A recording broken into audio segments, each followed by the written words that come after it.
Ce podcast vous est proposé avec la participation de Pritel, du fanshop No Watch, et nous sommes recommandés par la bande dessinée Les Geeks.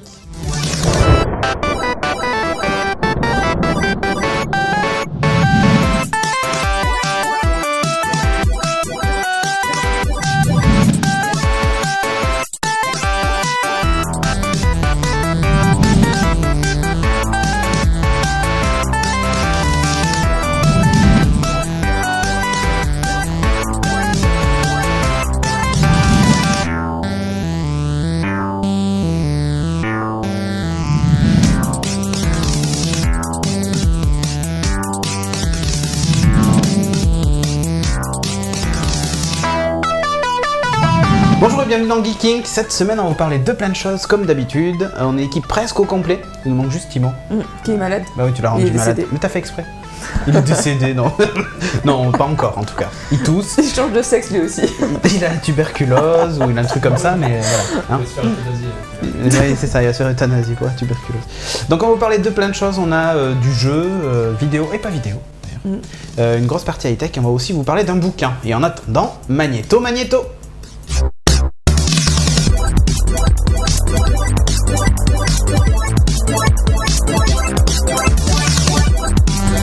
Et on démarre les news avec une technologie qui pourrait révolutionner le jeu vidéo.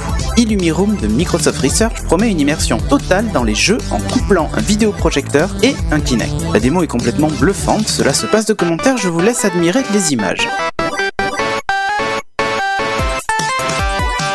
Ce n'est pas encore un overboard, mais ce skate électrique Z-board fonctionnant à la manière d'un Segway est une première vision de ce que le transport personnel de loisirs peut devenir dans les années à venir. Un projet Kickstarter qui lui aussi a rencontré un énorme succès avec 278 000 $ récoltés contre les 10 000 demandés. A noter qu'il existera deux versions, une à 499 $ avec une vitesse de pointe de 24 km/h, 8 km d'autonomie pour 16 kg, et une version à 749 $ avec une vitesse max de 27 km/h, une autonomie de 16 km pour 13 kg. La différence vient surtout de la batterie. Dans le modèle haut de gamme, on y retrouve une batterie lithium-ion. HP propose un écran, le U160 pour tablette ou PC portable, de 15 pouces en 1366 par 768 et pour seulement 1,5 kg. L'écran se range dans un étui en cuir pour le transport et se présente comme une tablette ultra fine. Pour 179 $, vous avez un écran plus confortable pour vos présentations ou pour regarder un film en déplacement. Ce dernier est alimenté et transmet ses images en USB. La Maison Blanche envoie une réponse à la pétition qui demandait la création d'une étoile de la mort. Intitulée « Ce n'est pas la pétition que vous recherchez », paraphrasant Obi-Wan Kenobi, la réponse de la Maison Blanche est chiffrée et documentée, et les 85 millions de milliards estimés ne peuvent pas être absorbés par les impôts payés par les contribuables. L'administration américaine rappelle également qu'elle ne soutient pas la destruction de planètes et soulève l'intérêt d'une telle dépense si un seul homme peut la détruire comme l'ont fait Luke ou encore le Faucon Millennium. Le communiqué est une pépite que je vous invite à lire dans son intégralité et au passage, le gouvernement Obama conclut que la force est plus puissante que n'importe quelle étoile de la mort. Et on se quitte sur les images du trailer de Cyberpunk 2077, le studio CD Projekt à qui l'on doit la série The Witcher nous propose du lourd en perspective pour ce RPG adapté d'un jeu papier du même nom, Cyberpunk. La BO bien choisie et planante est signée par Archive. On a hâte de se fondre dans Night City et son univers complètement sombre.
Audrey va nous parler dans la rubrique high-tech d'un objet français, Cocorico, j'ai envie de dire. Un super objet high-tech d'ailleurs, c'est ouais. ça tu veux dire, ironiquement. Ouais, Arcos TV Connect. L'Arcos TV Connect, qui est en fait un petit module qu'on va clipser au-dessus de sa télé, qui ressemble un peu à Kinect, mais qui n'est pas du tout du Kinect, qui en fait va permettre d'avoir accès à Android donc Jelly Bean 4.1, il me semble, via ce petit objet qui va nous servir donc à aller sur le Play Store, à avoir accès à nos applications Google Play, à faire aussi office de Media Center. Ouais, il y a un truc qui est sympa, c'est qu'il y a une caméra. Ouais. Du coup, ça te permet de faire du Skype sur ta télé. Ouais, t'as Skype qui est intégré et tout. Ça, à la limite, je vois un intérêt à ça. Parce que la suite n'est pas si bien que ça, c'est ça que tu veux dire? Non, voilà, ça lit des films en 1080p, voilà, c'est un truc tip top. Ils ont rajouté leurs petits modules comme d'hab, DLNA, UPnP, Samba et vas-y, en veux-tu, en voilà, de Arcos. Des trucs qui normalement étaient en payant ou en option sur leur tablette à l'époque. Bref. Arcos, c'est leur tablette. Ouais, Arcos, c'est la tablette. Ça a quand même alors, une puce multicœur. Oui. Pas plus de détails, mesdames et messieurs. Multicœur. 1 Go 5, 1 Go de RAM et 8 Go seulement embarqués. Mais la possibilité de l'étendre à 32, il me semble. Ouais. Avec une micro... micro SD HC. Haute capacité. HC.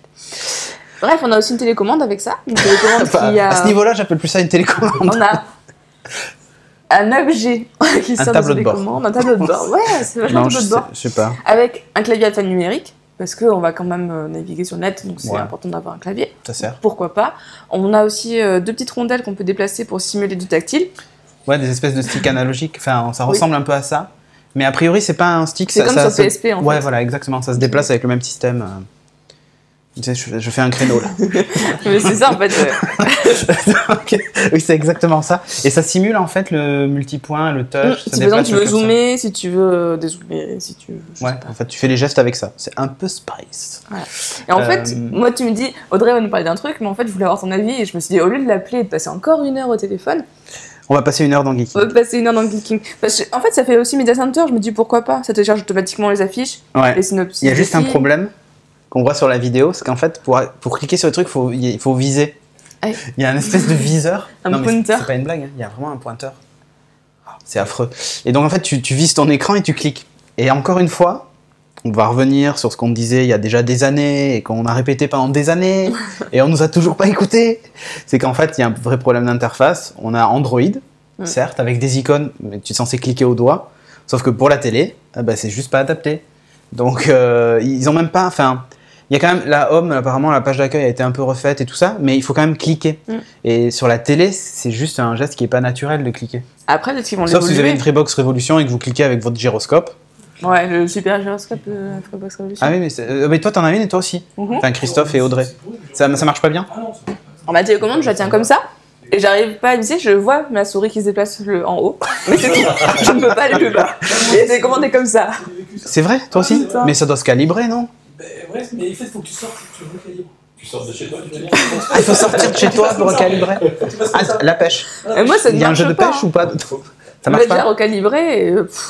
Après, ils avaient quand même précisé un truc. Quand tu recalibres, tu jettes pas la télécommande. Il faut la retenir. Merde, je me suis trompée. Et ouais, voilà. Donc, qu'est-ce que j'en pense? Que je pense que Arcos devrait arrêter de faire ce genre de truc et se concentrer sur... ou alors ils font un truc hyper innovant, mais là c'est pas le cas. Genre tu vois comme Leap, on va en parler dans les news de Geeking certainement, la fameuse technologie genre Kinect qui détecte les doigts, que tu branches, un petit truc que tu branches là. Ce que c'est censé faire Kinect au départ.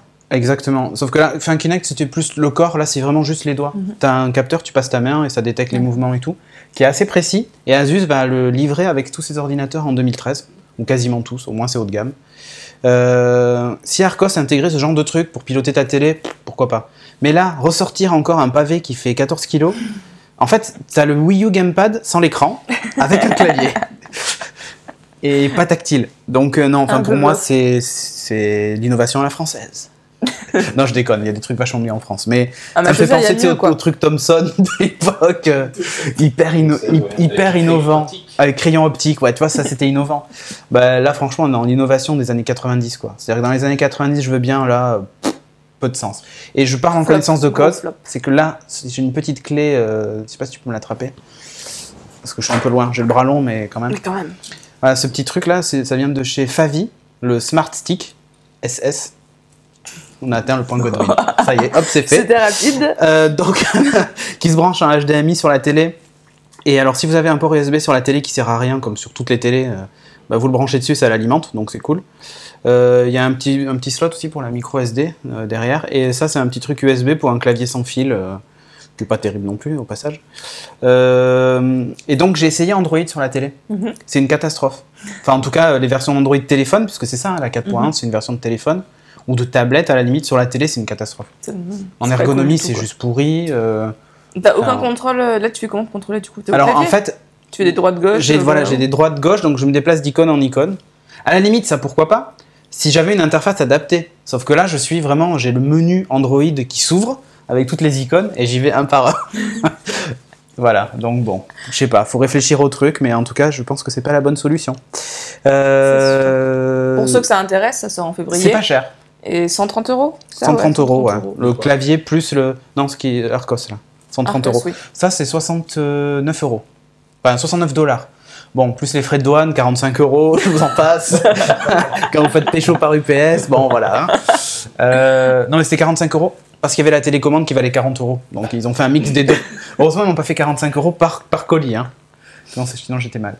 Mais voilà, donc je pense que Android sur la télé, c'est bien quand on a vraiment l'interface Google TV adaptée, comme on voit sur les futures télé LG, là. Mais sinon, ça n'a pas de sens. Voilà. Donc merci pour ce produit de merde que tu nous as présenté, Audrey. Ça fait très plaisir. Je crois qu'Arcos va rien nous prêter pendant encore quelques années. Allez. Bon, on enchaîne. Ouais, tu vas nous parler d'ailleurs. Bon, c'est pas tout à fait la même, mais tu vas nous parler d'un autre projet Android avec la télé. Ouais. Ça peut être sympa.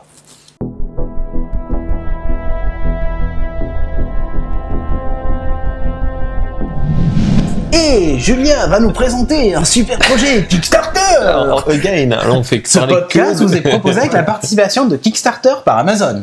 C'est Amazon en plus. C'est en tout cas, les paiements, tu payes par Amazon. Ah, tu peux payer. Ah, j'ai pas regardé sur ce Kickstarter. Et regarde ce qui est écrit S3 Amazon. Non, ouais, non, c'est le stockage d'une image. Oui, je sais, mais c'est pas grave. Bref, bon, donc je vais vous parler d'un projet qui s'appelle Liker. Alors, c'est pas un truc ultra méga intéressant, c'est pour ça que je le présente aujourd'hui. C'est finlandais. C'est finlandais. Je sais pas s'ils disent Liker, ils doivent dire. Oh, Liker, ils sont vachement. Je pense que c'est plus ça. C'est-à-dire Liker, tu le prononces comme ça? Oui. D'accord, ok. Bon, alors qu'est-ce que c'est? C'est une montre pour runner, pour cyclo, qui intègre un GPS. Donc c'est waouh, la grosse nouveauté. Yeah. Non, le truc qui est intéressant, c'est que c'est complètement embarqué. C'est autonome, ça n'utilise pas un téléphone ou quoi que ce soit. T'as une tête GPS qui est intégrée, qui permet de récupérer la position GPS. Évidemment, t'as pas de data, t'as pas de 3G, etc. Du coup, la synchronisation, la localisation se fait quand même en 30 secondes. Maintenant, sur nos téléphones, systématiquement, lorsqu'on veut lancer le GPS, il télécharge l'éphéméride des satellites et puis il se connecte très très rapidement. Là, vu qu'on n'a pas de data, il met un petit peu plus de temps à se synchroniser. Bon, alors concrètement, c'est utile pour les personnes qui font du running, du cyclo ou d'autres, peut-être de la moto, etc., qui peuvent donc visionner une carte en live. Ça peut être intéressant. C'est ton TomTom entre guillemets Rikiki. Ouais, après ils ont fait des TomTom pour Rider, hein. Effectivement, étanche. Donc là, c'est étanche. Ça a quelle taille? Ça a la taille d'une montre, 5 par 5, 5 cm par 5 cm, 1 cm d'épaisseur. Un peu long. C'est un peu long, mais le format, je trouve assez sympa. Oui, non, mais je crédite pas le format, je dis juste, en fait, c'est une montre un peu... voilà, exactement, c'est la Peeble inversée. On en reparlera un petit peu plus tard. L'écran, c'est un 2 pouces, c'est assez petit, Gorilla Glass quand même, c'est intéressant. Alors, résolution pas terrible, 320 par 200, on est très très loin d'un Retina Display qui a 326 dpi, donc là, c'est l'Amérique à côté. 65 000 couleurs et il est pas tactile. 65 000 couleurs. Oh yeah. Et il est bien au soleil? Oui, apparemment ça va. Ouais, ils font pas mal de tests, ça va à peu près. Il y a du Wi-Fi, il y a du Bluetooth, il y a du HANT+. Alors je connaissais pas. C'est du radiofréquence en 2,4 GHz qui permet de se connecter à différents capteurs pour les battements du cœur, vibreur de joue, tout ça. Voilà. Vous regarderez les bonus à la fin de l'épisode. On vous expliquera. Le vibreur de joue. Un masseur de joue même. Un masseur de joue. T'as l'USB 2 évidemment. Côté hardware, donc t'as un processeur 500 MHz.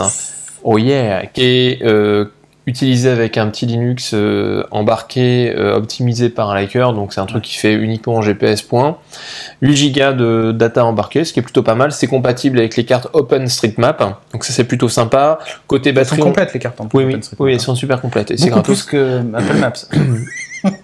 Oui, alors il n'y a pas de mal en même temps. C'était pour le troll. Hein. Ouais. 6 heures d'autonomie en GPS, ce qui est plutôt pas mal pour un tout petit truc qui incorpore une batterie 330 mAh. Ce qui est plutôt intéressant, 55 grammes.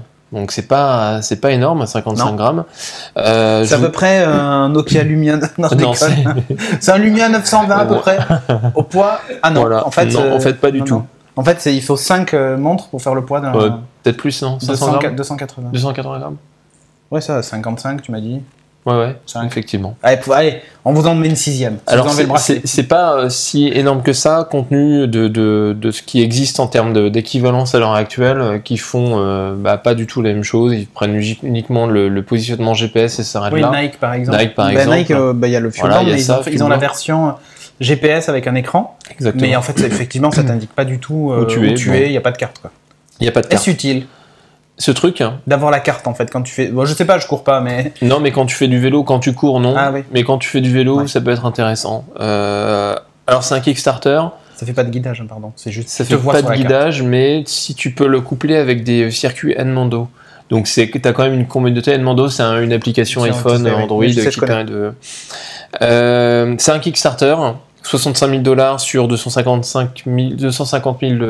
nécessaires. 28 jours à venir, je suis un peu sceptique quant à la réussite de ce Kickstarter. Et tu m'as dit 68 000 sur 25 000 donc... Non, sur 250 000, je me suis trompé sur ma note. Par contre, en termes d'intervenants, c'est assez intéressant. T'as un ancien ingé de Nokia. En Finlande, soit t'as travaillé chez Nokia, soit t'es pêcheur. Ou t'as travaillé chez Ikea. Ah non, c'est suédois. Tu confonds. Et en Suède, c'est ou t'es chez Ikea ou chez Sony Ericsson. Voilà. T'as plusieurs athlètes qui testent et donnent les conseils sur le produit. Le produit est vraiment bien pensé. Il est assez simple à monter. Moi, je le trouve pas très très beau. Non, c'est pas très beau. Mais t'as déjà vu une montre de running? C'est tout sauf beau. Là, j'ai envie de dire, c'est le Star Trek de la montre. Ok. Livraison prévue pour mi-2013. Ils sont ultra optimistes. Alors quand tu vois que Peeble, ils sortent les rames comme des fous, ça fait un an. Alors, Peeble, il y a une nuance, c'est le nombre de commandes. Au départ, ils étaient partis pour faire 1000 montres, et il y a eu 65 000 ou 85 000 commandes. Déjà, tu sais, c'est plus la même échelle de fabrication. Ouais, mais oui, bon, peut-être. Mais en termes de délai, c'est. Je pense pas que ce soit ça. C'est de l'industrialisation qui a dû prendre beaucoup de temps chez Peeble. Bon, bref, là, c'est des technos vachement plus traditionnels, donc ça devrait le faire. Il y a déjà un premier de série qui fonctionne parfaitement, qui a été désossé d'ailleurs. Tu vois toute la mécanique. Bon, il n'y a pas de. Parce que c'est comme les trucs suisses, c'est des trucs mécaniques. Eh oui, c'est de la mécanique. C'est ça. Tu vois, les trucs font.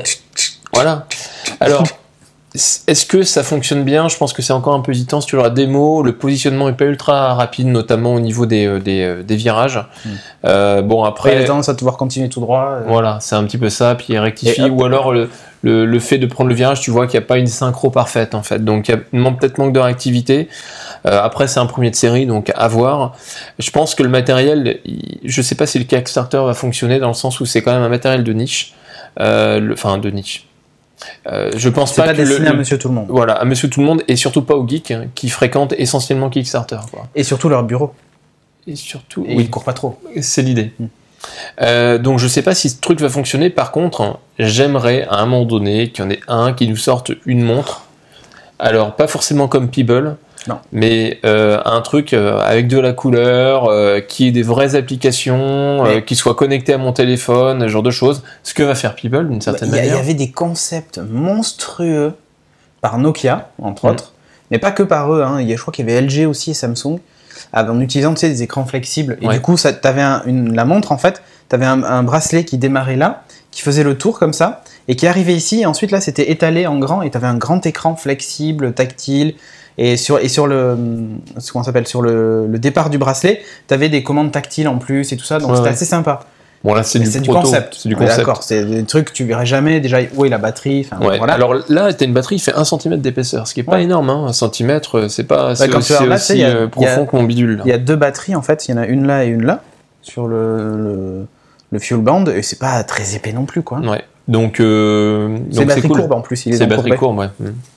Donc je sais pas, donc ça va pas marcher, mais j'aimerais bien à un moment donné avoir un véritable accessoire pour nos téléphones depuis le temps qu'on en parle, qu'il y en ait vraiment un qui sorte, un truc ouvert qui fonctionne sur Android ou avec un Linux, avec un SDK. C'est un peu comme la neutralité du net, mec. Ça n'arrivera jamais. Un truc ouvert, libre et tout ça. Enfin... Non, mais tu vois, on parlait de Ouya, je pense qu'Ouya, il y a un vrai potentiel. Parce qu'il y a un SDK qui va être livré avec, comme Peeble. Peeble va y avoir un SDK qui livre avec. Ah, tu peux choisir même le fond de ta montre et tout avec le SDK. Le mec qui faisait ça sous Photoshop, tu sais. Mais alors bon, Peeble, c'est intéressant. Déjà, j'aime pas trop le design. Mais bon, c'est très subjectif. Ouais. Et après, je trouve que l'orientation de l'écran fait que c'est pas super. Ils ont gardé une orientation un peu classique de montre. Des montres Cartier, là, des trucs de vieux. D'ailleurs, ça ressemble vachement à une montre Cartier avec l'habillage. Attends, c'est la classe. Montre Cartier. C'est une montre de vieux, quoi. Bon, c'est pas une Rolex, ok. T'as raté ta life si t'as pas une Rolex, mais bon, si t'as une Peeble, pour un geek, t'as réussi ta vie. D'ailleurs, Peeble. si tu l'as avant 50 ans. Peeble va faire une annonce au CES le 9 janvier, je crois. Livraison, parce que tu fais partie des gens qui ont pledgé, comme on dit dans le langage de Kickstarter. Donc j'ai pledgé, et donc je vais en avoir une, donc on va en avoir une en test. Cool. Comme elle n'est pas compatible Windows Phone, ça va vraiment être sympa. Tu vas être obligé de reprendre ton Android. Ouais, voilà, je vais faire ça, ou alors... Android ou iPhone? Les deux. iPhone, les deux, d'accord, au début c'était uniquement iPhone, je crois. Ouais, mais en fait maintenant elle est compatible iOS, donc c'est cool quand même. Te dire Jelly Android. iOS. Compatible iOS aussi. Oui, les deux. iOS et Android. Ok, on va y arriver. On va y arriver, on se comprend. En fait, on voulait dire la même chose. Donc oui, on va en avoir une en test, peut-être dans le prochain Geeking d'ailleurs, ou celui d'après, j'en sais rien. Mais bref, on en avait déjà parlé de son de Peeble, mais effectivement, ça serait cool qu'on ait des accessoires sympas. Enfin. Est-ce que l'accessoire sympa, ça peut être le Google Glass? Alors. T'as vu la méga déception là? T'as pas vu les dernières news sur Google Glass? Non. En fait, il y a un trackpad pour faire fonctionner. Ça marche pas du tout avec les gestes de la tête et tout ça. Et en plus, la réalité augmentée, c'est pas leur priorité. Donc en fait, ça va genre t'afficher, vous avez un SMS. Cool. Ou, tu vois, enfin, l'objectif de Google Glass, c'était quand même le GPS, tu tournes la tête et il t'indique où tu dois aller, quand tu as une affiche, la réalité augmentée. Mais sauf qu'a priori, ça serait pas le cas. Je pense que ça doit être un peu trop déstabilisant au début. Ça va finir comme le Nexus Q. Ouais. Dans l'arrêt. Donc bref, allez, sur ce, on enchaîne avec la suite. Yeah.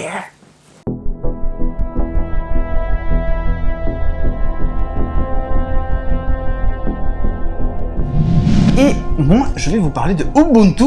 Donc Ubuntu mobile, on va faire, comme ça sera plus simple.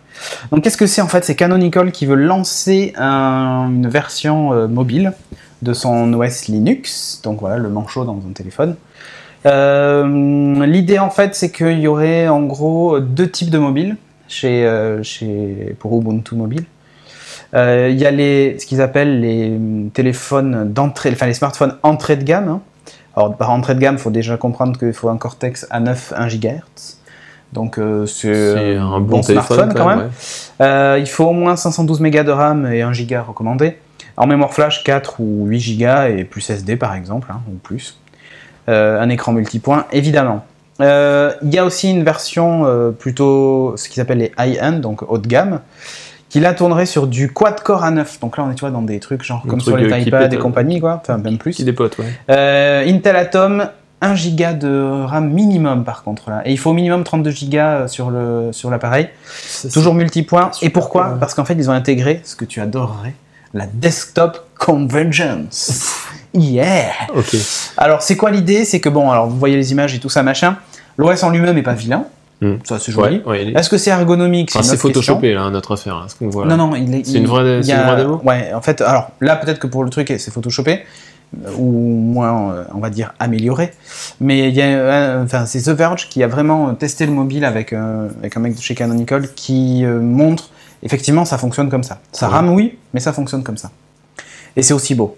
Qu'est-ce qu'on peut dire dessus? Au niveau des applications, il y a des applications Ubuntu adaptées au mobile, donc voilà, il y a une petite adaptation. Il y a un SDK qui va être disponible pour du développement natif et il prend toutes les applications en HTML5. D'accord. Donc voilà, c'est pour ça qu'on voit d'ailleurs déjà Facebook et tout un tas de trucs, donc ça c'est cool. Qu'est-ce qu'on peut dire d'autre? Ouais, donc la version, le Desktop Convergence, c'est quoi? Ils reprennent l'idée de Motorola et du Atrix qui avait fait ça déjà pour Android, où on le branchait sur une station d'accueil et automatiquement on se retrouvait avec un bureau, alors qui était très simplifié. Là l'idée c'est qu'on se retrouve avec un vrai Ubuntu. une vraie distrib Ubuntu. Et en gros, ce qu'ils expliquent, c'est que le téléphone, c'est un vrai Ubuntu. C'est juste que la partie bureau, c'est une partie bureau mobile, quoi. Mais sinon, c'est exactement un Ubuntu, ça fonctionne tout pareil et tout ça. Ce qui explique peut-être les specs un peu costauds pour un téléphone. Donc voilà. Qu'est-ce qu'on peut dire de plus? La date de sortie, donc il n'y en a pas pour le moment. Alors là, ça tourne sur un Samsung Galaxy Nexus. Donc voilà, ça marche plutôt pas mal. Ils n'ont pas prévu de proposer l'OS seul qu'on télécharge sur son mobile, en tout cas pas dans un premier temps. Pourquoi pas plus tard, mais c'est pas leur objectif premier. Et maintenant, ils cherchent des partenaires. Ils veulent trouver des constructeurs qui vont proposer des directement nativement. Ouais. Ok. Pour optimiser le hardware avec le soft. Donc demain, si moi j'ai un super téléphone ou même une tablette, je voulais te poser la question, une tablette qui a un quad-core A9 machin avec de la RAM. Je te rassure, tu pourras le faire. D'accord. Bah, tout simplement parce que la communauté Linux est telle qu'on la connaît. Ça sera peut-être un peu velu au début, mais regarde les tablettes WebOS. Elles sont toutes passées sous Android. Il y a même des mises à jour over the air et tout ça, donc autant te dire que tu pourras le faire. Après, je suis pas sûr pour l'iPad, que tu puisses déplomber ton iPad et installer Ubuntu dessus, mais bon. En tout cas, si tu achètes une tablette chinoise ou Arcos, tu pourras, je pense. C'est jouable, ouais, d'accord. Oh putain, qu'est-ce que j'ai dit. Bref, non, Arcos c'est vachement bien. Donc, on se fait des amis ce soir. Là, tu cartonnes ce soir. T'as vu, entre Free et Arcos, je pense que je me suis fait des amis. C'est bon, ça. Bon, qu'est-ce que j'en pense de cet OS? Je le trouve beau. En fait, je le trouve un peu différent des autres. Alors, différent pas dans le sens où on n'a jamais rien vu. C'est plutôt qu'ils ont assemblé des choses de plein d'OS. Il y a des choses qui font vraiment penser à Android, au dernier design des applications Android. Il y a des choses qui font penser beaucoup à WebOS, le système de cartes, tout ça, machin, pour les résultats. Il y a des choses qui font penser, alors pas trop à Windows Phone, tu vois. Complètement, ouais. Pas trop, plus à iOS, le coup des icônes un peu arrondies. Enfin, ça ressemble même à Migu, même un peu. Il y a des petites améliorations ergonomiques, tu m'en parlais juste avant. Ouais, il y a des trucs sympas à base de gestes, où tu slides des applis comme ça. Il y a aussi la liste des applications que tu utilises le plus souvent. Tu swipes juste à droite comme ça, tu gardes appuyé ton doigt et en fait t'as la liste. En fait. Ouais, et tout en bas t'as le bouton en fait Ubuntu et quand tu appuies dessus, ça ouvre carrément toutes les apps. Ça c'était un peu ce qu'il y avait sur WebOS avec la barre en bas, tu sais que tu levais. Ouais. Alors il y avait également ça dans Chrome en bêta sur iOS, sur Android. Sur Android, exactement. Donc tu retrouves tout ce genre de trucs. Bon, en termes d'ergonomie, pourquoi pas. J'ai peur au bout d'un moment que tu sois un peu perdu. Je suis pas certain que l'OS, alors même s'il est très beau et tout ça, je suis pas sûr qu'il soit accessible pour monsieur tout le monde. Et après, qu'on se le dise entre nous, à mon avis, ça ne marchera pas. Je pense que le problème, c'est que les marchés sont trustés par... donc t'as Apple, t'as Google, et puis t'as Windows Phone, donc un nouveau venu, j'y crois pas trop. Mais ils sont tout petits. En tout cas, pour le moment, ils sont tout petits, c'est rien du tout. Mais Ubuntu Mobile, j'y crois pas en fait pour plusieurs raisons. Et d'un, est-ce qu'il y a des partenaires OEM qui vont vouloir le faire alors qu'aujourd'hui Android est gratos et que c'est un vrai argument? Ça commence à devenir payant. Je sais pas si c'est payant, ça sera peut-être gratos aussi. Ouais. Je pense que ça sera gratos, mais le mec il va être face à un choix. Je mets Android ou je mets Ubuntu? À ton avis, lequel va se vendre le plus à arriver en magasin? C'est sûr. Attends, faut peut-être pas le voir comme ça. Je pense que pour les grosses marques, oui. La réalité maintenant, du marché, pour certains fournisseurs chinois, c'est pas évident. Justement, tu pourras peut-être trouver des plateformes sur lesquelles tournera ton truc. Regarde tous les faux iPhones qui ont des skins iPhone et qui en fait tournent sous Android, quoi. Oui, non mais là il y aura c'est un marché de niche. Ouais. C'est un marché de niche au début en tous les cas. C'est pour le velu qui a envie de tester le truc pour se faire plaisir. On dit le barbu. Le barbu. Dans notre époque, on dit le barbu. Ouais. Alors, en tout cas, pour les gens qui sont fans de Ubuntu et de Linux, pour eux, c'est juste le truc rêvé, quoi. Ils peuvent enfin se débarrasser de Google et de son système qui devient fermé, finalement. Exactement. Parce que le SDK Android, d'ailleurs, n'est plus open source. Ah ouais. Ouais, maintenant, t'as plus le droit d'apporter des modifs. Alors, ils ont fait ça pour faire un peu la nique à Samsung, qui fait, tu sais, qui développe son propre truc NFC pas compatible avec les autres Android et tout ça. Ah, les guéguerres. Ouais, comme tu dis. Donc, effectivement, pour le mec qui veut garder vraiment la main sur son téléphone, c'est pas mal. Écoute, moi, ça me tente juste pour découvrir une nouvelle expérience mobile. Oui, il faut essayer. Il y a des bonnes idées qui, je pense, on peut leur piquer facilement, les autres. Par exemple, l'écran de veille qui t'indique, genre, t'as un espèce de suivi conso, genre, vous avez parlé pendant 33 minutes. Je suis super fan, moi. Qu'est-ce que t'en as pété de voir ça sur des forfaits où t'as plus de... Non, mais ce que je veux dire, c'est que plutôt que... Ouais, mais alors, au lieu d'avoir une image de cul de meuf comme t'as sur ton téléphone, Bon, excuse-moi, là au moins c'est plus utile. Bah ça dépend. Ouais. Non, mais si tu veux, j'aime bien le principe d'utiliser d'ailleurs certaines fonctions du téléphone que les autres n'exploitent pas. Alors, tu me diras, c'est pas très précis, mais genre le podomètre et tout ça, ou la distance que tu as parcourue. Ils les utilisent pas du tout. Bah là, ça t'affiche un espèce de petit écran un peu sympa. Le temps, combien de temps t'as consommé, combien de gigas de data t'as consommé, parce qu'ils sont illimités nos forfaits, mais pas en data. Donc voilà. D'ailleurs, pour la première fois, je suis arrivé à 2 gigas 8. Et j'ai failli péter mon 3 vidéos gigas. Sur YouPorn, à un moment donné, ça se voit. À un moment donné, ça se voit sur le téléphone. Hein, voilà. Donc, bref, il y a des bonnes idées. Je pense que c'est un OS qui mérite qu'on s'y intéresse un peu, mais franchement, ça va rester marginal. Et pourtant, Dieu sait que je suis défenseur des causes perdues, hein, WebOS, Windows Phone, hein, tu vois. C'est pas une cause perdue, Windows Phone. Je dis pas que c'est perdu, mais ce que je veux dire, c'est que quand je m'y suis intéressé, je peux te dire que personne n'y croyait. Oui, c'est et vrai. toi le premier. Oui. Donc aujourd'hui, le vent tourne et les gens commencent à se rendre compte en utilisant... le cuisinier là, qui fait de la pub. Cyril Lignac, bah, bien sûr. C'est la classe. Hein. Et Florent Manodou aussi. Encore mieux. Et Bilbo le Hobbit sur le site No Watch. Et Gandalf aussi. Oh, t'as pas vu? Petite on avait pub. des pubs sur... Ouais, mais enfin... Ah ouais, non, mais t'es chez Free, donc tu peux pas le voir les pubs. Eh oui. Oh, quoi. T'as vu un peu la répartie un peu? Impression CS, tu fais un monologue là. Et ouais, complètement. Donc voilà, bref. S'auto-entretien, c'est comme, tu sais, le... Moi, j'ai envie de voir ce que ça donne. Je l'installerai bien sur un téléphone ou même je serais prêt à en acheter un pour voir ce que ça donne. Mais après... voilà. C'est vrai que ça te permet de bien caler les tables après. Ouais, t'as vu, elle bouge un peu. Hein. Elle bouge un peu, ouais, ça serait utile. Effectivement. Non, mais... Et écoute, hein, pour se faire un avis sur un produit, j'ai toujours dit, il faut au moins l'essayer. Non, ça c'est clair. Et je suis le premier, tu vois, quand j'ai essayé Windows Phone au début, et pourtant j'étais assez sceptique, comme la fosse aussi, et quand je l'ai essayé... Le comique de répétition. Je recycle mes blagues. Et d'ailleurs, peut-être que cette séquence passera avant l'autre fausse sceptique. Ah oui, donc on sait là... pas. Et ouais, donc si tu veux, je suis plutôt d'avis qu'il faut essayer. Et Windows Phone au début, quand je l'ai essayé, j'étais pas persuadé que ça allait être la révolution. Quand je l'ai essayé, j'ai trouvé ça vraiment cool et j'ai adhéré. Il y a d'autres OS que j'ai essayé, j'ai pas... Voilà, après, ce qui serait très cool, c'est que via le SDK, ils mettent un émulateur, tu vois. Comme sur Android, pour se faire un avis. Oh, je pense qu'il y en aura un, puisque pour tester tes apps... Bah ouais, maintenant c'est monnaie courante, c'est clair. Mais bref, à voir. Moi, un nouvel OS, pourquoi pas. Après, comme j'ai mis, hein, l'OS mobile de trop, encore, WebOS, Migo. On sait que d'expérience, en tout cas, si t'as pas une énorme force de frappe, genre Microsoft derrière... Ça a du mal à s'imposer. Ça va être dur d'imposer un OS. Voilà. Après, si le font pour le fun... Enfin, entre guillemets. Je sais pas, il y a donc qui recherchent des partenaires financiers. Non, OEM seulement. Donc ça veut dire qu'ils sont soutenus derrière, c'est quoi? Canonical, en fait, la communauté. Ils font appel à la communauté qui paye de temps en temps. Ouais. Mais d'ailleurs, il y a pas longtemps, j'avais relayé un de leurs appels aux dons parce qu'Ubuntu c'est bien. Enfin, c'est bien d'avoir cet OS. Mangez-en. Ouais. Enfin, moi, je suis pas utilisateur, mais c'est toujours bien de se dire qu'il y a un côté libre. Et le jour où tu vois, t'en as marre et tu veux décider de devenir barbu. Et vendre du lait de vache au fond du Larzac, t'as un OS pour toi. Si tu veux. Oh là là, je me mets à dos tous les amis Linux. Non, je plaisante, j'adore Ubuntu. Et donc voilà, non, ils veulent que des partenaires OEM, pas financiers. D'accord, ok. Donc si c'est juste OEM, comme ça... c'est matériel. Ouais, voilà, genre un Samsung ou autre qui fournit une base. Au pire. Ouais, au pire. Non, mais tu vois, un fournisseur chinois, ça peut le faire. Non, mais je te dis, si jamais ils ne trouvent pas de partenaire, je pense que ça va finir par... vous prenez un Nexus, on le déplombe et vous installez dessus Ubuntu, quoi. D'ailleurs, au départ, l'année dernière, ils avaient présenté Ubuntu for Android. Exact. C'était une espèce de logiciel que tu installais sur Android et tu le lançais. D'ailleurs, j'ai vu un mec qui a installé Windows 8 sur un HTC. Le HD2. HD2, pardon. Ouais. Le vrai Windows 8. Donc c'est cool. Pas mal. C'est une version je sais pas quoi ça... Oui, c'est une version voilà, RT, Windows RT. Ouais. Voilà. Bon, pas trop compliqué, mais bon, ça le fait quand même, quoi. Ouais. C'est rigolo. Exactement. Bon, allez, on va pas passer 3 plombs comme sur Ubuntu mobile. Le pingouin, machin, voilà. Bref, hein, allez. Hop là, je m'enfonce.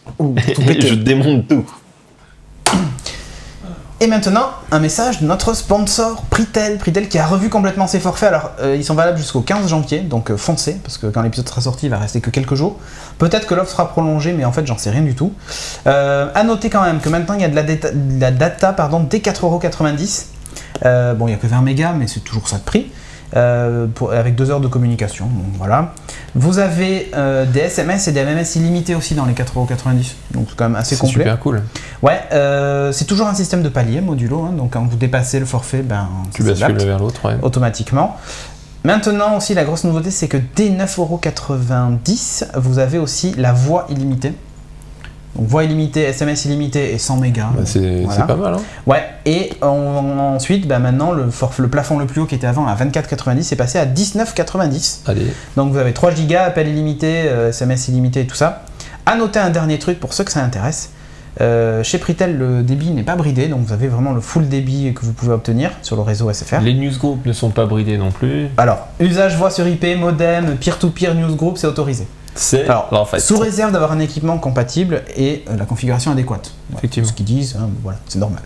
Mais en gros, vous pouvez y aller, quoi. Le robinet est ouvert. Donc, le robinet est ouvert. Bah ouais, c'est on cool. ouvre les vannes. Et on rappelle quand même un dernier truc, c'est que c'est sans engagement. Donc vous pouvez essayer et partir ailleurs si ça vous plaît vraiment. Ça, c'est très cool, ouais. Et puis quand on sait maintenant que la portabilité est faite en 3 jours, franchement... C'est quel réseau? SFR. Ok. MVNO SFR. Donc foncez, mangez-en, c'est cool. Et voilà.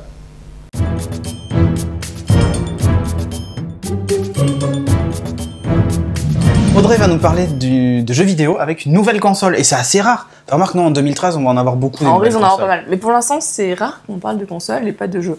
Ouais. Surtout moi. Surtout toi. Surtout moi. Alors Ouya. Ouya. Voilà, le nom de la console, c'est Ouya. Elle a fait beaucoup de bruit sur le net. On en a beaucoup parlé quand c'est sorti, parce que c'est un projet Kickstarter à la base. Encore un. Et franchement, on parle que de trucs Kickstarter, quoi. Enfin, en ce moment... Est-ce que c'est pas ça la solution finalement pour sauver l'internet sans pub? On se met tous sur Kickstarter. Donc, quand le projet est sorti, ça a fait un gros bruit. Ils ont réussi à récolter énormément d'argent en très peu de temps. Et au final, quand le projet a été clos, ils ont récolté 8,6 millions de dollars. Et après, ils ont dit merci les mecs. On part en vacances. Et c'est ça, on va à Hawaï, comme les mecs de chez RSI. Donc, ce qui est quand même plutôt bien. Et pas du RSI, hein, pas confondre. Ils ont bien dépassé ce qu'ils voulaient faire. Et ça donne ce petit projet, donc cette petite console qui est pas très grande, c'est un petit cube genre comme ça. Ouais. Genre un petit cube comme ça. La manette est plus grande. La manette fait une taille de manette, c'est ouf ça. Oh là là. C'est incroyable. Dans les caractéristiques techniques, je te laisse dire. Allez, Jelly Bean, un Tegra 3 quadricœur, donc c'est la même chose que dans Surface, tiens d'ailleurs. 1 Go 6, d'ailleurs ça doit être, à mon avis ça doit être le même. 1 Go de mémoire, encore une fois, 8 Go de mémoire flash pour le stockage, encore une fois. On va croire qu'ils savent pas aller jusqu'à 16. Une connexion HDMI, voilà, jusqu'en 1080p, du Wi-Fi BGN, ça va vite, c'est super. Du Bluetooth 4.0, de l'USB 2 et un port Ethernet pour se connecter à Internet. C'est ouf. Et ouais. Et tout ça, pourquoi? Du coup, ça va être pour des jeux qui sont disposés sur le Play Store, donc plutôt des jeux Android. Le prix, c'est 100 $. Pour la console avec une manette. 100 €. 100 € si tu veux. Surtout si UPS vous chope, là je pense que c'est même 150. Donc ouais, c'est 100 $. Et après, si tu veux des manettes supplémentaires, parce que la console va supporter jusqu'à 4 manettes. Ça c'est bien. C'est 30 $ chaque manette. C'est pas trop cher. C'est pas excessif. Les frais de port, c'est 20 $ en dehors des États-Unis. 20 $ en dehors des États-Unis. Ah oui, c'est le prix d'une manette, les frais de port. Ouais. Donc il vaut mieux commander tes 4 manettes en même temps. Ouais. Plutôt que de commander une pareille. Limite, tu commandes avec un copain, tu vois, qui en veut une, tu commandes 2-3 consoles quoi. C'est dispo en mars pour Monsieur Tout le Monde. Ouais. C'est déjà dispo pour les devs. Ouais, les développeurs ont déjà reçu leur petit. Elle est transparente. C'est des devs, ouais. Ouais, c'est joli. Non, c'est plutôt sympa.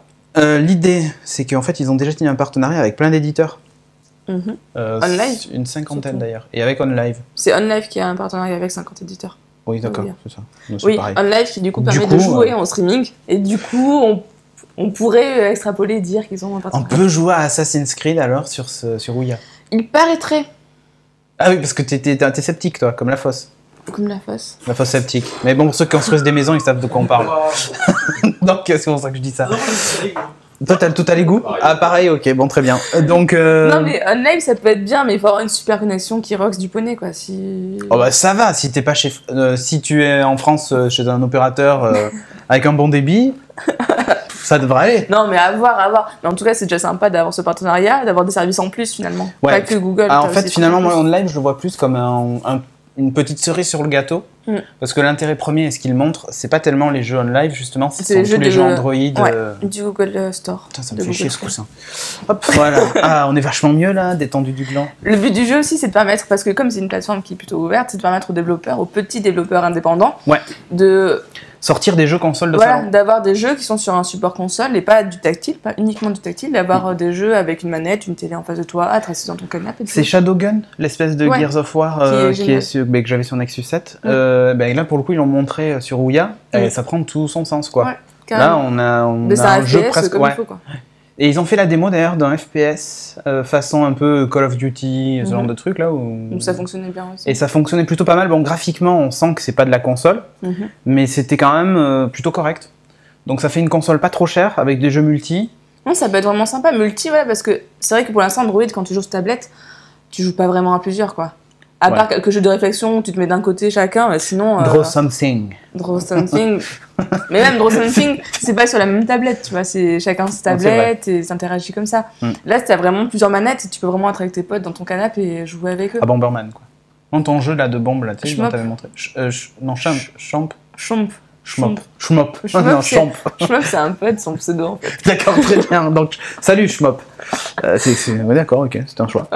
Bref, donc, plutôt pas mal. Ils ont pas mal de trucs intégrés. Alors, ils ont confirmé aussi des applications Android classiques. On a TuneIn pour écouter la radio, Twitch TV, enfin, la totale. Si vous voulez même installer Plex ou tous ces genres de trucs, vous parce que Plex va être supporté sur Ouya. Donc, en plus, ils l'ont prévu. En fait, réellement, Plex, il est un peu supporté par tous les appareils Android.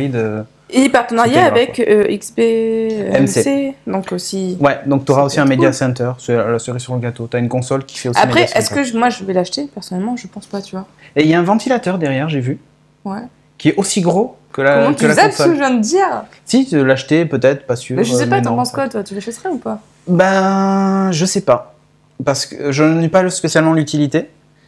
Et après, j'ai pas de jeu qui vraiment me disent il faut vraiment que je l'achète. Généralement, quand t'achètes une console, c'est plus parce que t'as un line-up de fou, t'as des jeux... S'ils sortent Mass Effect 4 dessus, je dis pas, mais j'ai un doute. D'un coup, là, j'ai un doute. La convergence, en fait, là-dedans, quand même. Quoi, la convergence de rien du tout? Numérique, oui. Ça fait so 80s quand je dis ça. Ouais. Mais non, mais ça fait Media Center plus... Oui, c'est ce qu'on dit, c'est un mélange. Mais en fait, est-ce que ça fait tout bien? c'est facile. Hein, oui. Mais est-ce que ce que je veux dire, c'est que avec 8 Go de stockage, mémoire machin, il te faut aussi un NAS. Donc en fait, voilà. Mais les gens qui utiliseraient vraiment le Media Center et tout, je pense qu'ils ont déjà ce qu'il faut et du coup, je suis pas certain que ça achèteraient. Je suis pas sûr que tu l'achèterais pour ça. Bon exemple, alors du coup, parce que j'ai un Zota qui... Mais ton Zota qui marche bien. Oui, il marche très bien, mais ça fait pas console de jeu. Oui, voilà. Tu peux rajouter Android dessus. Oui, pourquoi pas. Il y a un marché certainement pour. Moi, je sais que je l'utiliserai. Enfin, je n'ai pas l'usage immédiat de ce genre de truc. Après, comme tu dis, il faut voir les jeux qui sortent aussi. Les développeurs viennent juste de l'avoir, il faut voir pour le jeu, il faut voir ce qui sort. Et puis après, effectivement, si en plus, cerise sur le gâteau, ça te fait Media Center pour 100 €, t'achètes. Il y a un petit ventilateur qui fait pas beaucoup de bruit. Le truc, il est minuscule, quoi. Donc, tu te le planques sous le fauteuil. Faire du rétro gaming. Et tu fais du rétro gaming, exactement, des émulateurs. Les émulateurs, tu peux les mettre dessus, donc ça peut être sympa. Ouais, pourquoi pas. Écoute, pourquoi pas. J'attends quand même de voir, moi, ce qu'ils vont sortir. Et j'ai vu qu'ils avaient sorti même des applications pour contrôler Ouya depuis ton téléphone Android, en fait. Ah, ça, je l'ai pas vu, ça. Ouais, j'ai vu ça, moi, tout à l'heure. Un peu comme la Xbox, du coup. Ouais, comme la Smart Glass ou comme la PS Vita pour la PS3. Ouais, ou la Wii U, d'ailleurs, et le Wii U Gamepad. C'est quand même un peu elle qui a commencé le truc, quoi. Donc, pourquoi pas. Ouya. Parlez-nous-en, tiens, dans les commentaires. Est-ce que c'est le genre de produit qui vous intéresse ou pas? Et pourquoi cette console? Ouais. Par exemple, j'en avais parlé avec Patrick Béja, qui lui n'y croit absolument pas. Ah ouais? Pour lui, c'est un truc qui sert à rien, quoi. Donc à voir. Bref, allez, on enchaîne avec la suite.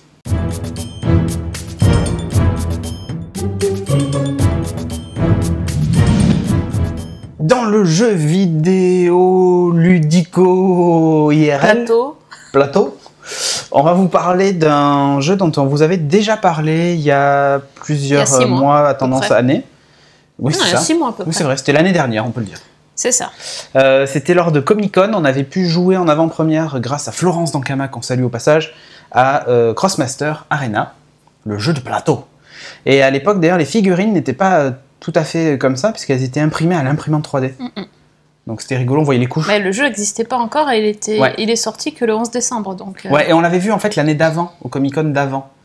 Déjà. Donc pour te dire, il a fallu quand même plus d'1 an et demi, même plus que ça je pense, avant que le jeu sorte. Alors qu'est-ce que c'est Crossmaster? Est-ce que tu peux nous expliquer un petit peu vite fait ou... Bah oui, alors là on vous a mis le jeu de plateau.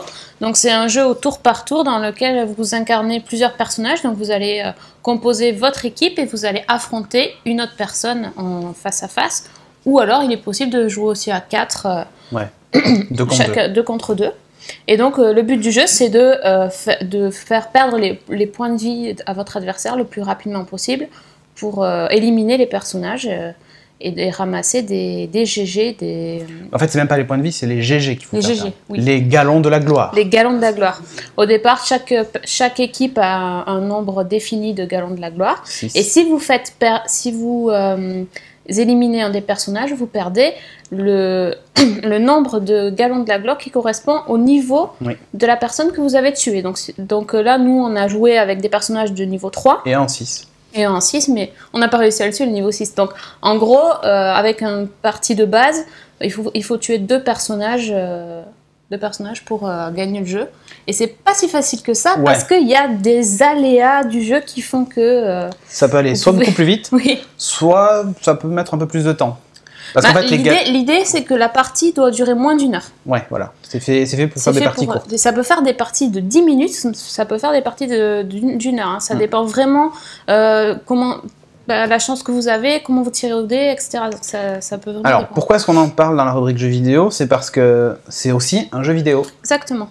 Et qui est exactement la même chose que le jeu plateau. Ouais. L'idée, c'est qu'il y a le jeu online, le jeu offline. Si vous allez sur le jeu online, c'est Crossmos. Vous avez un... c'est Crossmaster.com. Oui, mais c'est Crossmos. Le jeu s'appelle Crossmos. Oui. Et vous allez pouvoir incarner les mêmes personnages, donc en virtuel, mais c'est exactement les mêmes. Et c'est les mêmes règles du jeu, c'est le même plateau. Vous n'allez pas être perdu. D'ailleurs, on peut jouer à l'un ou à l'autre, on n'est pas obligé de jouer aux deux. Nous, on vous parlait du plateau parce qu'on l'avait en vrai, mais on peut juste aller sur le site et sur le... Enfin, quand même, l'idée, c'est que sur le site, c'est quand même gratuit. Donc, c'est un jeu en ligne gratuit, c'est quand même vachement bien. Ouais. Et vous avez directement une initiation en ligne qui est vachement bien faite. Elle rappelle celle du bouquin ou pas du tout? Non. Elle intègre d'entrée toutes les règles. Mais elle est beaucoup plus rapide. Oui, voilà. Alors, par contre, je sais pas, moi, comme j'ai fait l'initiation du bouquin, ça m'a paru simple. Je me demande si c'est pas peut-être un peu compliqué quand on n'a pas fait l'initiation avant sur le bouquin. Ouais, alors en ligne, tu commences avec les personnages de base. Ouais. Les mêmes que ceux que tu as dans la boîte. On t'en donne 4. Il n'y en a que 4, ouais. Alors, si vous achetez le jeu, c'est là où c'est malin, il y a un petit code en fait derrière que je vais masquer ici avec mon doigt. Oui, vaut mieux. Je montre juste un bout. De toute façon, je l'ai déjà activé. Et quand vous l'activez sur votre compte en Kama, vous débloquez tous les personnages du jeu. Comme au lieu d'en avoir à 4, vous commencez à 8. Et quand vous allez acheter des figurines supplémentaires, alors elles valent 4,50 l'unité, oui, quelque chose comme ça, ou 4,90. Vous avez des cartes dedans, avec leurs caractéristiques et compagnie et tout ça. Et vous avez aussi un petit livret qui contient un code, et vous tapez ce code et ça débloque aussi la figurine dans le jeu en ligne. Ouais. Ça, vous pouvez la jouer en plateau, en tournoi, ou jouer en ligne si vous voulez avec. D'accord, mais en fait il y a aussi une autre possibilité, c'est d'acheter directement sa figurine virtuelle sur le site. Mais enfin, moi je trouve que c'est un peu bête parce que c'est quand même vachement sympa de l'avoir en vrai aussi. Ouais. Et je sais pas combien ça coûte sur le site parce que ça marche pas. Enfin, oui, c'est pas encore dispo. Non, c'est pas dispo encore. Ouais. Qu'est-ce qu'on peut dire encore de ce jeu? Donc, quand on y avait joué, ça nous avait paru assez simple puisqu'il y avait un maître de jeu avec nous qui nous aidait, un arbitre. Qui m'a fait perdre d'ailleurs volontairement. Ouais, c'est ça, non. Et donc... il a encore pas digéré sa défaite d'il y a 6 mois. Non, je vous rappelle que j'ai fait exprès de perdre pour que vous ayez vos 2 figurines. Bien sûr. Parce que si j'avais gagné, j'étais seul contre vous. Donc si j'avais gagné, on n'aurait gagné qu'une seule figurine, tu vois. Enfin, c'était stratégique. Bon, bref. Un truc que je trouve bien fait, donc les règles sont très complètes.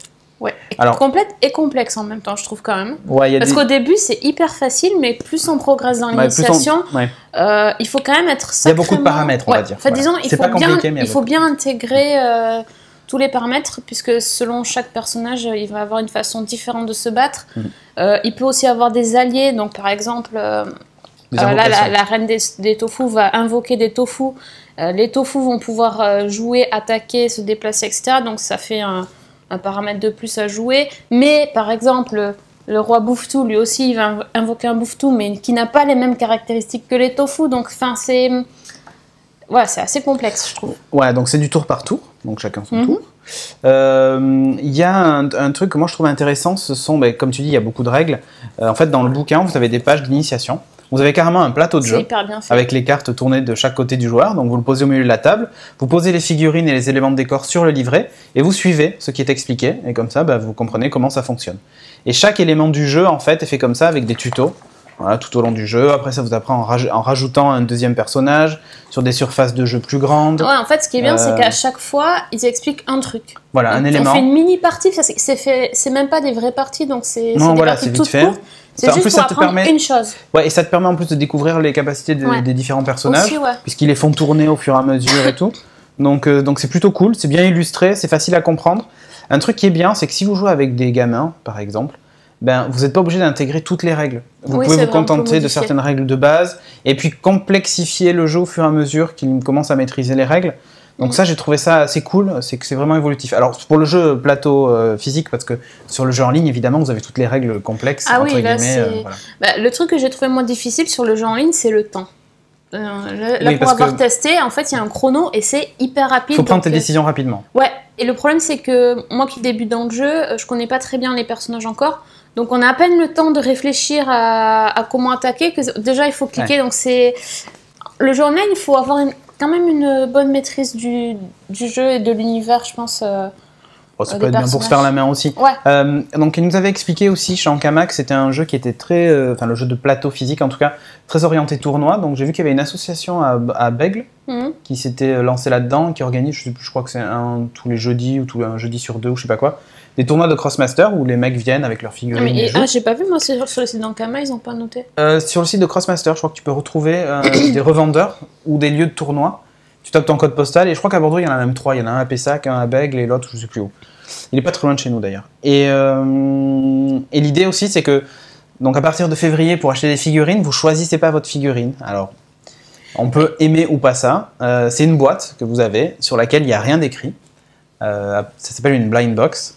Vous l'ouvrez et vous avez la surprise dedans. Donc soit vous l'avez déjà, et dans ce cas-là, c'est un peu ballot. Soit vous ne l'avez pas et c'est tant mieux.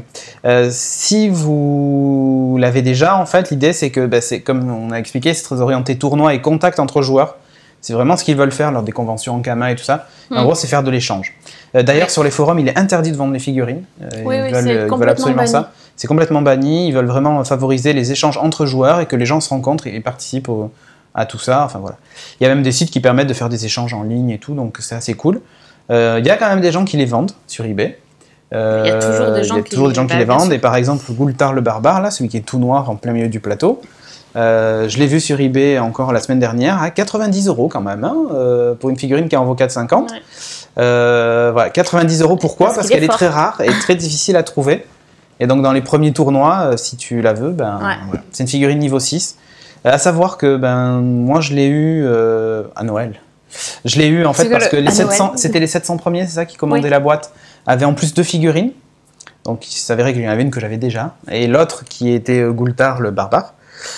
Si vous voulez absolument Goultar et vous lancez dans le jeu, foncez acheter la saison 2 de Wakfu, le DVD, parce qu'il l'offre encore avec. Je dis ça. Peut-être qu'il l'offrira plus le temps. Peut-être qu'il aurait plus le temps que je dis ça, mais bon voilà. Normalement, on devrait sortir quelques jours après l'enregistrement. Donc voilà. Peut-être que ça y sera encore. Donc foncez si vous la voulez vraiment. Ouais. Et d'ailleurs, les persos de Wakfu. Ah oui, ce scandale. Sont pas là encore. Ouais, alors nous on a juste Nox là-bas, mais les personnages de la série animée Wakfu étaient normalement en exclusivité chez Flunch. Il fallait manger là-bas, prendre un menu enfant et avoir sa figurine, ou éventuellement l'acheter direct, 4,50. D'ailleurs, on peut l'acheter à la caisse. Et là, il y a aussi un gros scandale parce que normalement toutes les semaines la figurine devait changer. Les Flunch n'ont pas joué le jeu. Des fois, tu pouvais arriver et les acheter toutes d'un coup. Enfin, au final, au bout de 2 semaines, il n'y avait plus de stock. Donc ça a été n'importe quoi. Alors, c'est très difficile de les trouver. Elles vont se trouver en tournoi ou ce genre de choses. Mais souvent, elles sont échangées une figurine contre 2, tu vois, ce genre de trucs. Donc bon, voilà. Elles sont hyper rares maintenant, du coup. Donc, c'est un peu compliqué de les avoir. Donc, sauf si vous connaissez l'ouvreuse. J'en sais rien. Sinon, c'est dur.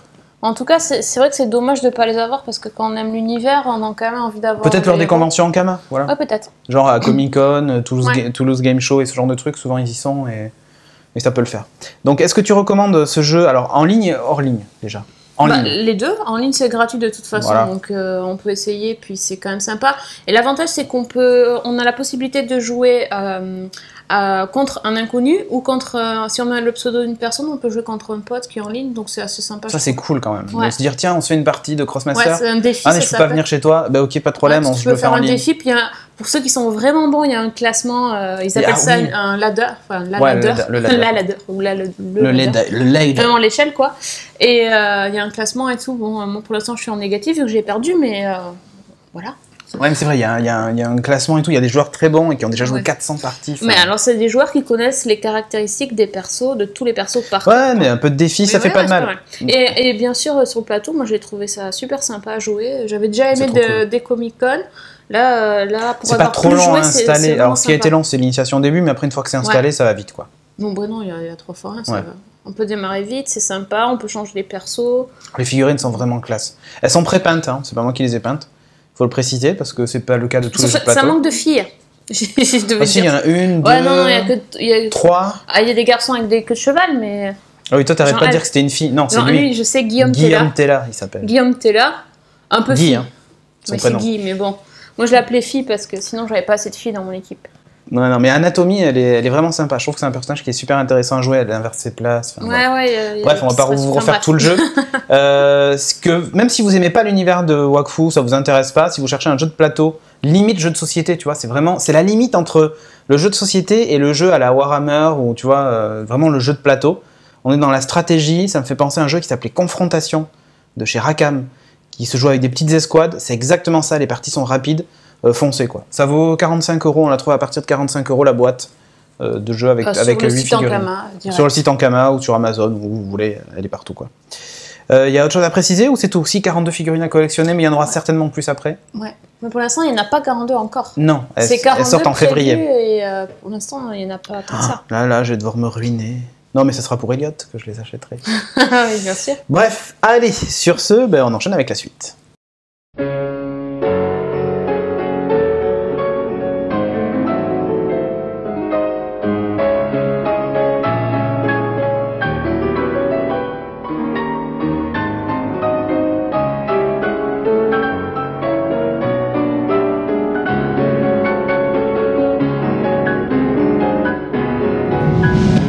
Dans la rubrique littérature, mon cher. Donc on va parler de Balzac cette semaine. Donc, Balzac, le génie Grandet. Donc voilà. Alors pas du tout. On va vous parler de Le Puits des Mémoires. Le Puits des Mémoires. Parce que du Puits des Mémoires, ça se passe. Alors le Puits des Mémoires, c'est une saga déjà. On le sait. Tu en as déjà parlé. On avait en interview l'écriteur. L'écriteur. Dans une émission culturelle, monsieur. On emploie les vrais mots. Donc on avait l'écriteur lors de Comic-Con qui a scriptorié ce livre, effectivement. Exactement, Gabriel Katz. Ouais, et donc qui a sorti très récemment, un petit moment maintenant, je voulais en parler un petit moment. Oui, c'est vrai, ça fait un moment que tu veux en parler, mais à chaque fois, tu oublies de venir. J'oublie de venir, voilà. Donc, faut dire aussi que j'ai des gosses qui sont malades, etc. Voilà, plus que rien. Il s'appelle Le Puits des Mémoires, mais c'est le tome 2, donc il s'appelle Le Fils de la Lune. Alors, on va peut-être reparler un petit peu de l'histoire. Non, Julien, pas de jeu de mots pourris avec la Lune. Hein? Je te vois venir. Les enfants ne sortent pas par là, Julien. Pas de la Lune. La Traque.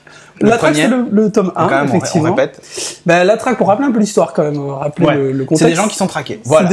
Dans le tome 2, le Fils de la Lune, c'est un fils de la Lune. Qui est né de la Lune, on suppose. Voilà. Et je suis content d'avoir fait ma chronique. Très bien. Non, mais c'est de la fantasy. D'Heroic Fantasy. L'histoire, c'est toujours le 3e Nésique qu'on avait dans le tome 1, dans la Traque, qui se sont retrouvés, suite à un accident de chariot, hein. Ils étaient transportés dans des cercueils, ils savent pas pourquoi, ils ont perdu la mémoire, et donc dans le 1, ils savent juste qu'ils ont des capacités particulières et ils sont traqués par des gens qui viennent d'un empire au nord qui s'appelle l'Empire de Voltan, le royaume plutôt de Voltan. Et donc, on laissait nos personnages à la fin du 1 toujours plein de doutes, quoi, sans trop raconter. Ouais. Là, on les retrouve dans le 2. Alors, ce qu'on peut dire quand même, qu'on sait dès le début de la Traque, du tome 1, c'est que le roi de Voltan. De Volstani, de Voltan a été assassiné. Voilà. Donc, est-ce qu'ils sont liés à cet assassinat? On ne l'en dira pas plus. On ne dit pas les plus, mecs sinon on va spoiler. trop nuls. Alors en fait, Bon, c'est les... Bon, bref. On peut juste récapituler un dernier truc quand même, c'est que c'est inspiré d'une partie de jeu de rôle. Ouais, c'est ça. Et d'ailleurs, c'est écrit vraiment dans l'inspiration jeu de rôle pur et dur. On le sent, il y a une expérience de rôliste derrière et de maître de jeu, quoi. On sent qu'il maîtrise complètement son sujet. Ce qui est génial dans le 2, c'est pour moi, ça va beaucoup plus loin que le 1. On en apprend déjà énormément plus sur les 3 personnages. Déjà, à la fin du premier tome, t'apprenais leur vrai nom et tout, quoi. Oui, mais justement, t'as beaucoup de rebondissements. On va pas raconter, mais t'as énormément de surprises dans le 2, des choses que tu croyais acquises dans le 1 qui en fait ne le sont pas du tout. Et donc tu vas comprendre beaucoup de choses sur leur vraie personnalité, sur leur vraie capacité. Donc je vais pas raconter bien sûr, sinon je vais tout dire. Et tu as vraiment beaucoup plus d'action. En fait, on peut rien dire. Non, mais ce qui est intéressant, c'est qu'il y a quand même beaucoup plus d'action. Il y a toujours le même humour super décalé. J'aime bien, moi, il y a des sorties, il y a des phrases qu'on pourrait mettre dans la vie de tous les jours aujourd'hui, que disent les personnages. C'est un peu ce qu'on a expliqué à Comic-Con, c'est que la narration est quand même assez moderne. La narration est très moderne, T'as l'impression d'assister à une série. Finalement, une espèce de série... série télé. C'est ce que je disais, en fait. Chaque chapitre est écrit comme une scène qui pourrait être vraiment une scène d'une série télé. C'est très dynamique. C'est ça, il y a une super maîtrise très dynamique. Justement, j'adore parce que c'est l'Heroic Fantasy. L'Heroic Fantasy, je trouve qu'il y a de la dépoussière. Je veux lui rendre hommage, mais complètement. Parce que l'Heroic Fantasy, on connaît le Seigneur des Anneaux ou des grandes œuvres, Michael Moorcock, etc. Ce sont des gens qui écrivent, mais c'est des vrais pavés. Ils détaillent énormément l'univers. Alors que là, on découvre l'univers petit à petit. Et sans forcément...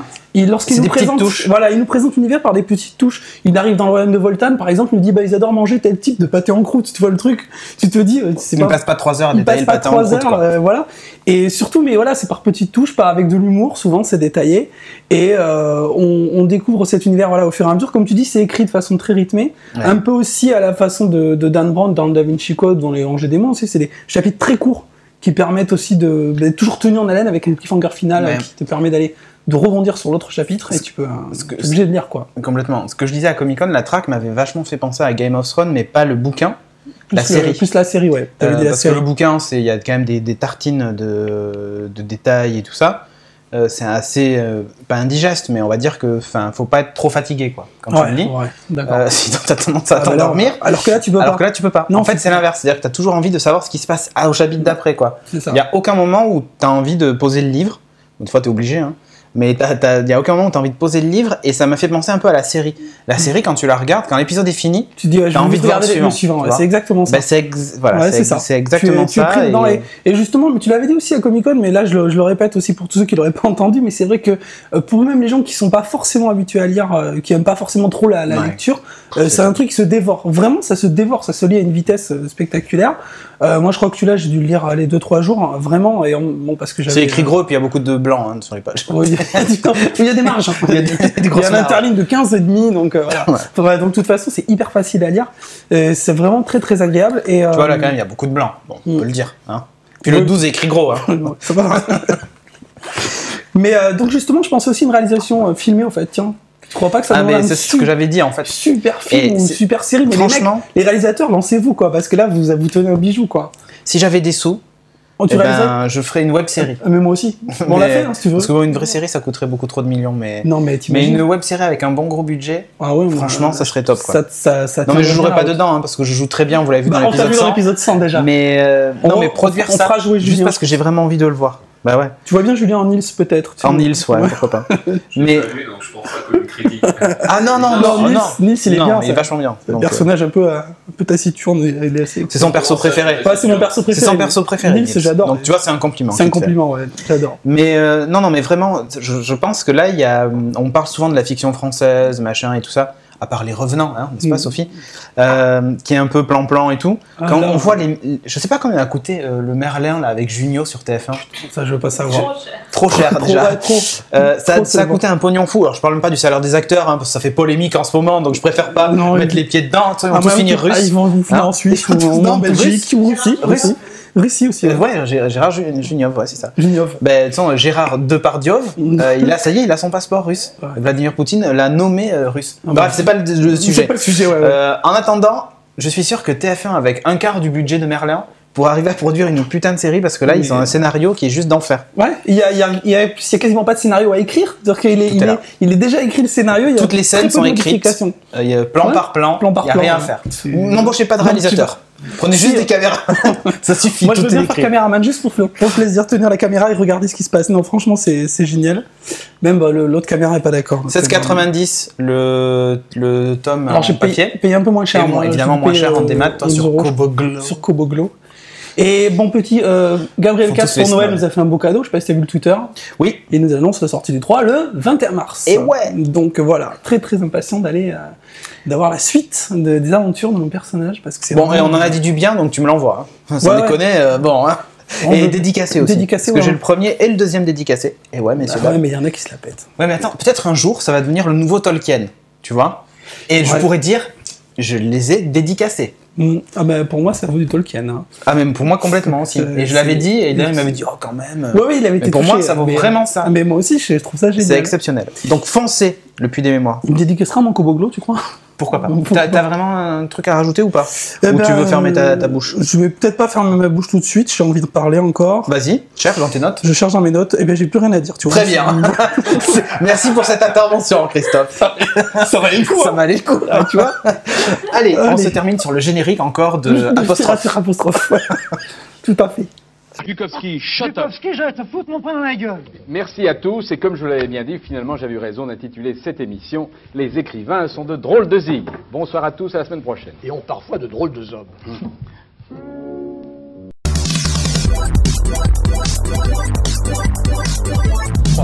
Et pour terminer ce podcast, on va commencer avec un petit remerciement. Clubbing TV pour les petits cadeaux, ils nous ont envoyé des stickers, tout ça. Et 2 mini-enceintes, c'est sympa, donc ça marche bien dans la salle de bain. Et en plus, ça s'illumine en bas, le pied s'illumine en bleu. Donc t'es dans une boîte de nuit en fait. Box of Night dans ta salle de bain. Dans ta salle de bain. Enfin, moi je l'utilise dans la salle de bain, vous pouvez l'utiliser ailleurs. D'accord, voilà. c'est pas. Voilà, c'est un choix. Okay. Et pour écouter les podcasts dans la salle de bain, le son est meilleur que sur le téléphone. Ça amplifie plus. Ok, cool. Voilà. Donc merci à eux et merci de nous suivre. Ah si, la souris quand même. Qui c'est qui a gagné la souris? Qui c'est qui? Eh ben c'est Sébastien, le voisin. Donc pas notre voisin Sébastien, qui s'appelle vraiment Sébastien. En comique de répétition, voilà, n'est-ce pas? Parce qu'il nous l'a fait en off. Mais toi tu le sais pas. Enfin les gens le savent pas. Qui a gagné donc la souris MMO7 de chez Cyborg. Hein, une belle petite souris qu'on va lui expédier. Peut-être même que quand tu verras ce podcast, tu l'auras peut-être déjà reçue ou elle sera en chemin. C'est Noël après l'heure. C'est Noël après l'heure, exactement. Mais comme on s'est dit, ouais, ça va faire des déçus et tout, machin, on a décidé de vous offrir cette semaine. Alors, il faut être possesseur de Xbox, là, je suis désolé. Hein. Si on a pour PS3, on le fera. Ça marche aussi PC? Ouais, c'est compatible PC normalement.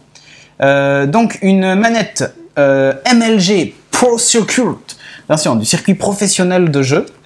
Tu fais bien, Maryse. C'est pas Maryse, hein, mais bon, c'est Garcia. Comment elle a un nom particulier? C'est là. Le Pro Circuit Controller. Et donc c'est estampillé MLG, est-ce que tu le disais? Ouais, officiel, c'est un produit officiel MLG et qui est compatible Xbox. Donc c'est une manette de compétition, mais pas dans le sens compétition, mais dans le sens compétition. Ok, voilà. On a compris la différence entre la compétition et la compétition.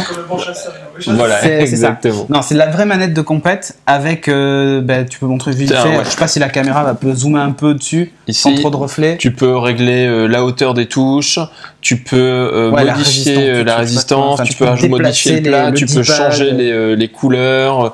Le connecteur, c'est un connecteur vissé, donc c'est vraiment une gamme presque militaire de la manette. Voilà, si vous voulez fraguer comme des dieux. Pour jouer à Angry Bird, ça marche aussi, mais bon, voilà. Bah, tu peux faire des compétitions d'Angry Bird, excuse-moi. Et ça vaut quand même 100 €. C'est pas rien. C'est pas rien. Et puis, vu le poids qu'il y a, je pense que je vais payer en plus un taquet de frais de port. Donc, ça va être sympa. Donc, pour gagner, c'est simple. C'est un peu comme pour la MMO7. Vous allez sur le site NoWatch, vous laissez un commentaire. Alors, ce qu'on va faire pour éviter que quelqu'un qui la veuille pas la gagne, genre un mec qui a pas de Xbox et qui s'en bat la race, après il peut la vendre sur eBay, mais ça, cela ne nous regarde pas. On fournit pas de facture. Parce qu'on l'a volé. Bref, donc, ce que vous faites, c'est vous laissez un commentaire et à la fin de votre commentaire, vous rajoutez le mot Xbox. Comme ça, on saura que vous voulez participer au concours pour gagner la manette. Parce qu'il y en a aussi qui peuvent nous laisser des insultes sans vouloir participer, tu vois, par exemple. Ou une insulte en voulant participer avec Xbox. Tu peux aussi. C'est-à-dire, c'est qui ces gros cons? Xbox. Et auquel cas, c'est bon, tu participes au concours. Donc voilà, donc c'est cool quand même, un cadeau. Ouais, on va essayer de dealer avec des gens qu'on connaît. Hein, Matériel.net, si tu nous écoutes, tu nous prêtes des trucs pour qu'on teste, et ben ça serait sympa quand on en ait de temps en temps. Tu vois, on leur met pas la pression là. Genre, dans la semaine qui suit, il y aura 40 000 personnes qui vont télécharger. Et tous les mecs vont dire, hey, matériel.net sur leur page Facebook. Vous allez sur la page Facebook de matériel.net. Vous leur dites, ouais, offrez des cadeaux pour Geeking qu'on les gagne après dans l'émission. Ce serait trop cool. Ce serait cool. Ouais. Et devenez fan de la page Geeking, tiens, au passage. Hein, hop. Donc facebook.com/geeking. C'est tout ce qu'on avait à dire? Bah, je crois, ouais. C'est cool. Allez, sur ce, on vous dit à dans 15 jours, normalement, si tout va bien, si c'est pas la fin du monde encore une fois. S'il y a du monde en plus, tout ça, quoi. Ouais, voilà. Peut-être qu'il y aura Timo. De joues. Bah écoute, on pourrait faire gagner des masseurs de joues. Si quelqu'un nous propose des masseurs de joues, on pourrait en faire gagner, mais je sais pas. Tu vois, hein. Peut-être on les garderait pour nous. On sait jamais. Bon, allez, sur ce, on vous dit donc à la prochaine pour le prochain numéro. Ciao. Allez, ciao. I guess they didn't know that we already run the world. Oh, I have been a nerd since my first 5-syllable word, and no TV series or movie changes that. And I'll still be a geek now, vote for Pedro. So last week I do not care whether Milan endorses Plaid. Oh, I have been a nerd since long before anyone heard that Scrawny was the latest fashion trend. And I'll still be a geek after nobody thinks it's chic, because I don't require approval in the end. I have been a nerd since long before anyone heard that Pale Scrawny was the latest fashion trend. And I'll still be a geek after nobody thinks it's chic.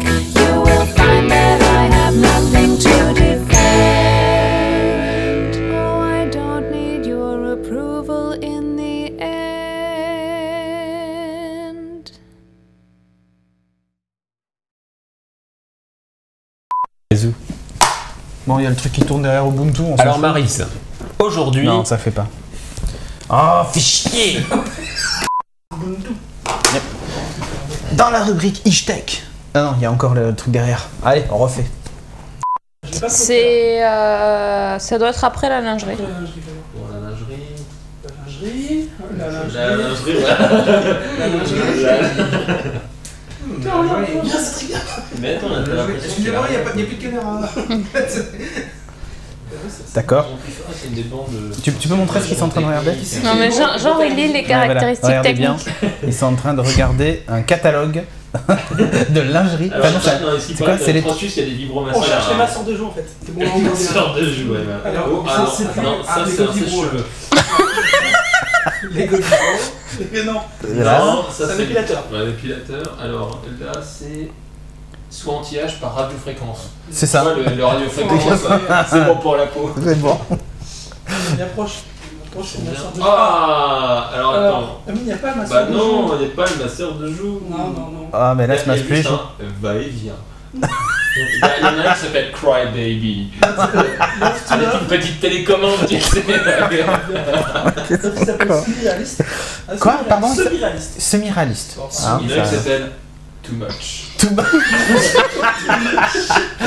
Il y en a un qui s'appelle Orgasm Rabbit. Orgasm Rabbit, putain, c'est énorme. Très bien. Sinon tu peux revenir parce que le podcast en vrai il se passe ici. Comment ça pourrait faire un podcast? Ça pourrait faire un autre podcast. Ouais, non. Désolé. Non mais ça pourrait faire un podcast à part de lire les pages de catalogue en fait. Alors aujourd'hui la page 42. 927 des 3. Tu sais les vieux du Muppet Show qui commentent. C'est ça. Allez. On fait les deux vieux du Muppet Show, tiens. On va faire les commentaires. Oh, chut, allez, déconnez pas, faut qu'on avance un peu. Il est déjà 11h. Attends, la vidéo, c'est la bonne? C'est pas la bonne vidéo là, c'est Gouda. La bite du cul. C'est la bite du cul. Ah, attends, je vais couper, tant pis.